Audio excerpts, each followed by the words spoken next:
In today's tutorial, I'm going to show you how to change your mouse pointer outline color on your MacBook device. So this should hopefully be a pretty straightforward process here, guys. And without further ado, let's go ahead and jump straight into it.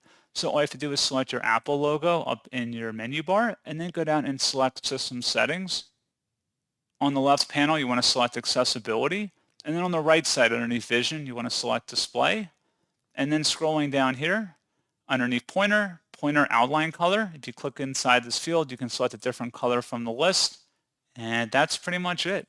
So, as always, thank you guys for watching this brief tutorial. I do hope that was able to help you out, and I do look forward to catching you all in the next tutorial.